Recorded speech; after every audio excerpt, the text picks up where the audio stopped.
Howdy everyone, it's me once again, the one and only Killer Rodan. So today, yep, another Christmas movie to talk about, more Christmas stuff. So it's almost Christmas, folks. It's almost there.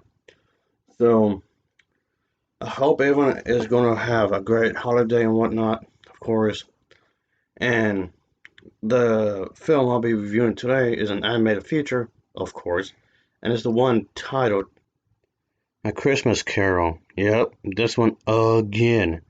Yeah, it's like, didn't I already talk about this one? The one with the grumpy old man who's a bit of a dick. I gets visited by these ghosts. Yeah, you'd be thinking that, yes, I've already talked about this. So here we go again. Oh, maybe it's a good thing I'm almost finished with Christmas because this this is like what? The seventh version I'm reviewing of the story. Yeah, don't you think it's time to get rather maddening already at this point? The answer is yes. Anyway, nonetheless, of course, like always, I do have the top of the story in this one, folks, because that's what I do. I always have the top of the various storylines or whatever of these movies I'm talking about, even if I'm talking about different versions of it. So anyway, let's get into it, shall we? So here we go. So in this one, yes, Scrooge himself isn't particularly a happy camper. In this one, I noticed in this version, he actually has a dog. That's cool. I mean, I'm not really a dogs person, but I like animals. They're cool. So, so I take he's a dog person. And yes, of course, just like some of the other versions of this film, if I have to compare it to the other versions I reviewed this year, I think the Muppets one and the one with Barbie, I think those take of the classic story are still my favorite versions of the story. Just throwing that out there. At least those I reviewed this year anyway. When he was a bit younger, yeah, he did have this love interest, which he saw when one of the ghosts took him, or spirits, whatever you want to call him, took him to see like a distant past memory and whatnot, because they're trying to show him the error of his ways, and if he doesn't change, he's gonna be doomed to die alone and whatnot. But anyway, it's okay. I mean, this kind of thing was shown before in other versions, but this one here is trying to, I guess, go a bit into that some more or whatever compared to some other versions. I mean, some versions show this aspect of the story. Some do it better than others, but this is one of those that really trying to show the love life he once had, like way back when, I guess. So there's that, and obviously Tiny Tim, of course, and whatnot. That's still there, and obviously he has to make sure that he does what it needs to be. Obviously, when it comes to this movie, of course, he needs to show that he needs to be compassionate, is at least a bit more nice about things, obviously, because Scrooge isn't exactly the happiest person over there and whatnot. But the ghost of his first employee, I mean, is shown, of course.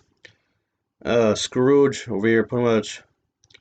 Let's just say, isn't exactly a nice person here. I like at all. So things get rather complicated, of course, obviously, just put it that way. So, yeah, it's just wow. Of course, it comes to question is that how many variations can you do of the same story before it becomes extremely repetitive? Because, well, the thing is that, yeah, the short story that was released a year after the year I was born in, for the time being, the earliest version of the story reviewed up until, I guess, later, but the earliest for now is from the year 1910. Oh, yeah. I have memories of watching this way back when. Because here's the thing, though. I am over 100 years old, folks. I may not look it really, but there you go. If you're a fan of the book, if you really enjoyed the book yourself, I'd probably say or recommend this take on that book if you haven't already. One of the most obvious things is that, yes, of course, when it comes to these adaptations of a novel or any novel, if you can do this multiple times, like so many times over the years, obviously some will be more accurate than others. Obviously, even then, it's still not gonna be 100% faithful to the source material. Obviously, it doesn't mean one is less than the other. It just depends on the execution. I mean, of course, it would be nice if you're trying to keep close to the source material as much as possible. But yeah, I've seen versions trying to do like a different take on the same story, trying to keep things refreshing. So there's that. Nothing wrong with that, really. I mean, as long as you keep the overall idea intact, I guess it should be fine, obviously. But I mean, the animation here is it's kind of sloppy in some ways because, well, yes, the production values are of course going to be somewhat limited here, folks. But for what it's worth, I thought the animation was decent. Obviously, I thought the animation wasn't too shabby, I suppose.